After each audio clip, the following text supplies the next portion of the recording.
It's not science fiction, it's now.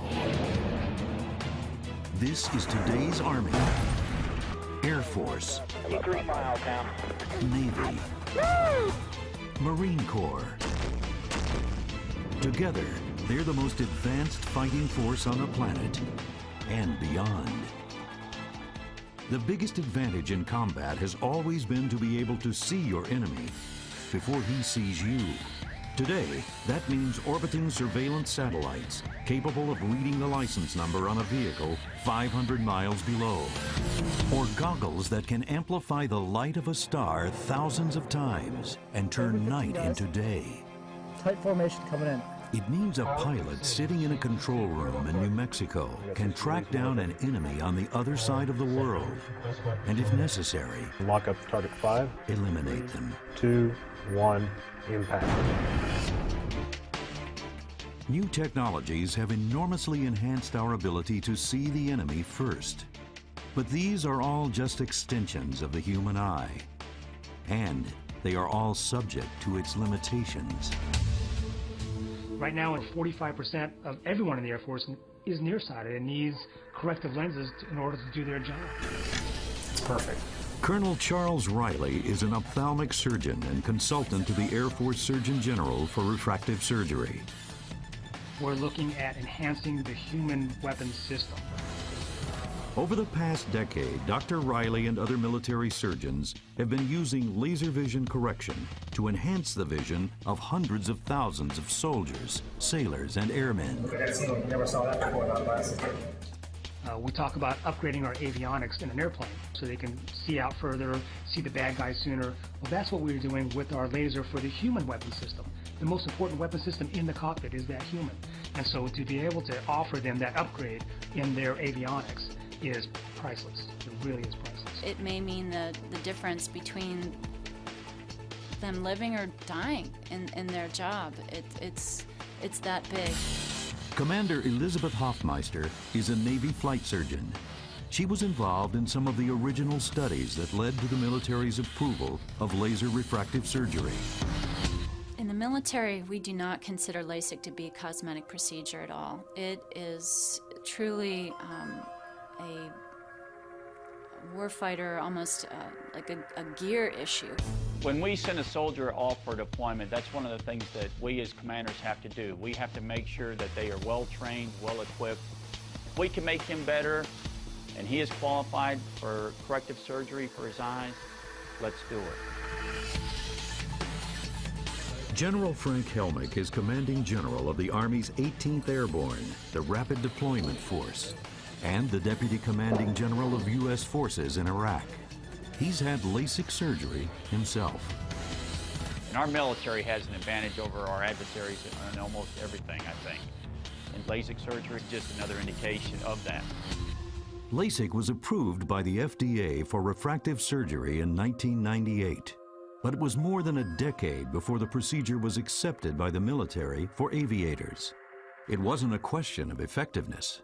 In the civilian world, LASIK had amassed a long and enviable track record for safety and consistently good vision correction.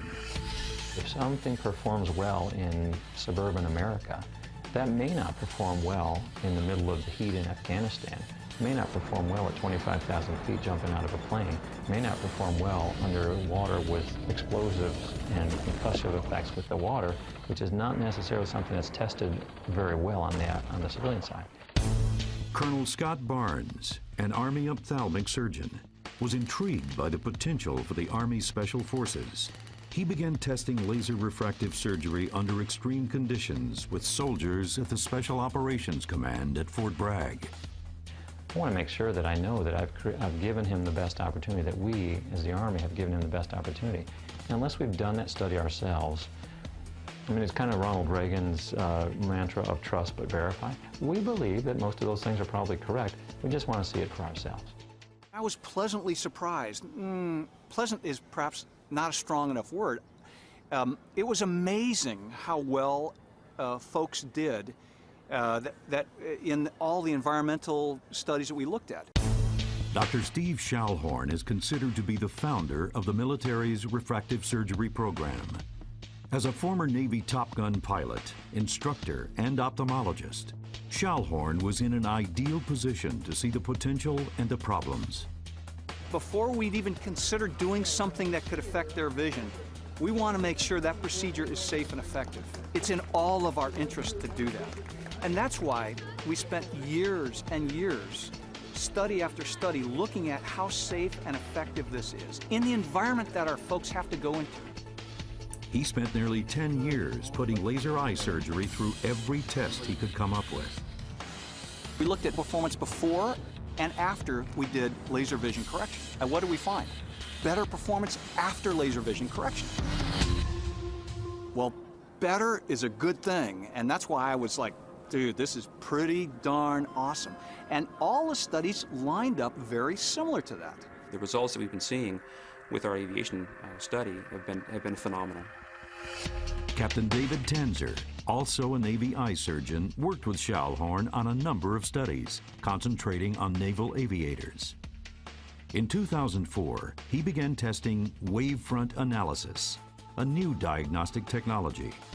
Wavefront could identify the slightest flaws in the eye's optics and then guide a laser to correct each of those defects. With the addition of wavefront analysis, Captain Tanzer and other military researchers found LASIK could routinely produce supervision well beyond what's considered normal. It's not 2020, not even 2016, it's 2012. It's 2 lines better than 2020. 92% are 2012 or better uncorrected, and 35% are 2010. They max out our eye chart. In 2006, after nearly 14 years of countless studies, tests, and trials, Steve Schallhorn was finally satisfied. Looks good. Oh, looks real good. On that point, then we said, this is good enough for aviators now. We had done the environmental studies. We had obviously very intense, many studies looking at this quality of vision aspect, looking at modern technology, and then we decided it's good enough for aviators. At that point, we started LASIK in aviation. That opened the door for LASIK in space. NASA, which until then had banned any type of refractive surgery, approved LASIK for their astronauts. And that represents a real milestone. NASA looked at the safety and effectiveness of LASIK in great detail over the years, and they have deemed it safe and effective for use in their astronauts. We should take great comfort in that, in knowing that it has reached that level.